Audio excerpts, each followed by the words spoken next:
This is not about 2020. I mean, Donald Trump lost the 2020 election. By the way, not only did he tell the other lies and crazy things in front of the kids, he told this lie in front of the kids.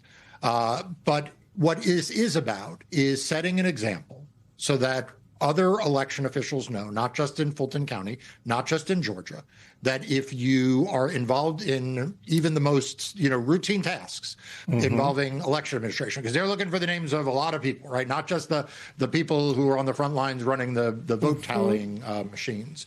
That if you are involved in any way in an election that Donald Trump doesn't like the outcome of which, you're not safe. You're not secure. You might be subpoenaed. You might be intimidated. You might be doxxed. Who knows? But that there is no way to administer a free and fair election and be certain that you're going to be okay. So therefore, you ought to do what Donald Trump wants you to do. Well, just to stay on the topic of sowing seeds of confusion with different parts of the American electorate, you now have 42,000 Louisianans who voted absentee, all before Governor Landry just suspended the U.S. House primaries. This is according to the Louisiana Illuminator. The Louisiana Secretary of State received more than 42,000 absentee ballots from voters for the May 16th election by the time Landry suspended primaries last week for the state's 6 U.S. House races. That's according to records officials provided on Monday. The numbers are taking on added significance after the U.S. Supreme Court struck down Louisiana's existing congressional map. Mark, what is the precedent for postponing or suspending an election and engaging in then partisan gerrymandering and resuming this election? And how much do you think this is going to potentially depress voter turnout? Look, there's no precedent in the United States for this. I mean, to find precedent, you'd have to go to some banana republic or some, corrupt regime that decides that after votes have been cast, that they don't like the way things are going. So they simply halt the election, throw out the ballots, redraw the lines and try again. I've been through a lot as a lawyer. I've won cases, I've lost cases, and Lord knows I've fought hard and I have had the other side fight hard back. I mean, politics is not beanbag. But I got to say, what we are witnessing going on right now in states like Louisiana is at a whole other level. I mean, you have the governor of the state unilaterally declaring a state of emergency. You know what the state of emergency was? It wasn't a flood. It wasn't a hurricane. It wasn't a natural disaster. The emergency where the people were voting. And he didn't like the districts they were voting under. So he declared a state of emergency to suspend it. And then the Supreme Court of the United States bent its rules, shortened the period by which the mandate is normally issued so that the state of Louisiana could disenfranchise and disempower minority voters, black voters.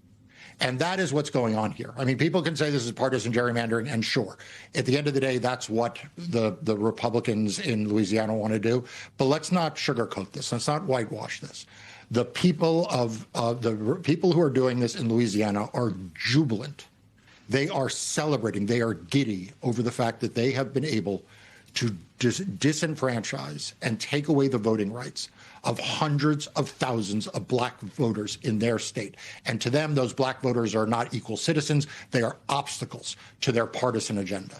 Well, and so as not to be outdone, Governor Ron DeSantis in Florida is doing much the same, has done it in short order. You had televised for us that you were going to sue him should this map go into place while Donald Trump is living in the past. You are now living in the future. I'm going to read just a little bit of what is written in Democracy Docket about that suit. I found this very interesting. The special legislative session that followed confirmed what the color-coded map had already made plain. When the governor's map drawer, Jason Pareda, appeared before the legislature, he acknowledged that he had drawn the 2026 plan using partisan data. That admission that partisan data was used to draw the 2026 plan is direct evidence of the unconstitutional intent that the Fair District Amendment prohibits. I mean, I have to imagine that Jason Pareda knew better. And so I'm curious what it tells you, Mark Elias, that they are now, one, saying the quiet part out loud, and two, what do you think DeSantis is up to? Because DeSantis has to know that this is going to fail in court. So is he just trying to get his MAGA points while he can? Yeah, so I promised we'd sue as soon as he signed the bill, and we sued as soon as we signed the bill. For people who didn't catch it, it was 1:24 p.m. He signed the bill sometime just before 1 o'clock, so it took us a little more than a half hour to get on file. And you're right, we're going to win because the Florida Constitution prohibits partisan gerrymandering. That is in the Florida Constitution. Now, what is Ron DeSantis up to? I think two things. Number one, he is just trying to please Donald Trump. And so, I think from his standpoint, he'd rather get caught trying than displease Donald Trump. Number two, DeSantis is arrogant, and DeSantis figures that he has appointed, all or nearly all of the state Supreme Court justices, and that they'll just do his bidding, that they won't look at the state constitution, they won't, follow evidence that is uncontroverted, and they'll just allow this map to go into place. And, look, I am cynical where appropriate about what the courts are going to be up to, and I just called out the U.S. Supreme Court for what it did. But I got to say, I don't believe that the Florida Supreme Court, no matter who appointed them, is going to so debase itself by ignoring the plain text of the state constitution and saying that an obvious partisan gerrymander doesn't violate a provision that says you cannot partisan gerrymander. So I want to bring the lens out a little bit more, Mark, as we sort of consider everything that we've put on the table this evening, which is pretty heavy when you stop and think about the weight that has been placed on our electoral process by a very bad actor in the president, very bad actor in certain governors around the state, and certainly now the Supreme Court is a bad actor in what it has done, going back to the 2013 cases upending the Voting Rights Act, and here we are. How do you see this ultimately settling? Do we have to pick up whatever pieces or loose ends are left or we find after this election cycle and try to restitch this thing together again? Or is it not tenable to do that, and we have to live in a patchwork environment where the South, which it promised it would rise again, seemingly is doing just that, as every southern state appears to rush to redraw their lines to disenfranchise black voters that they were required to allow vote over the last 100 years. How do you see it? Yeah, I think it's neither stitch it together nor live in the patchwork.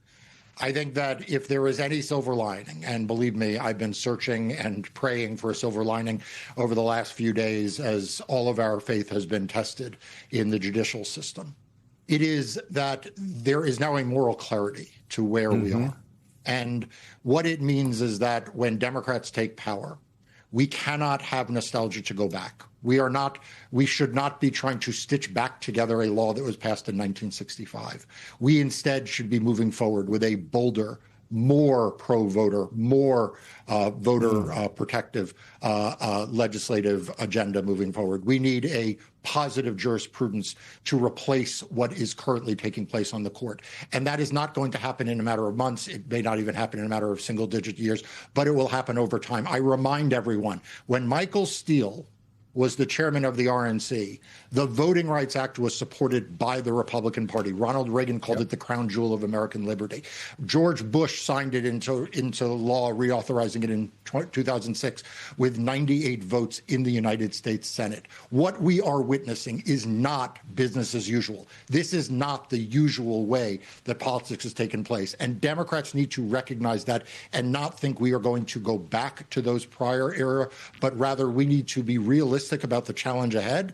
We need to understand what it is about, and we need to build an affirmative pro-voter, pro-democracy movement that will build a stronger pro-democracy agenda when we have power.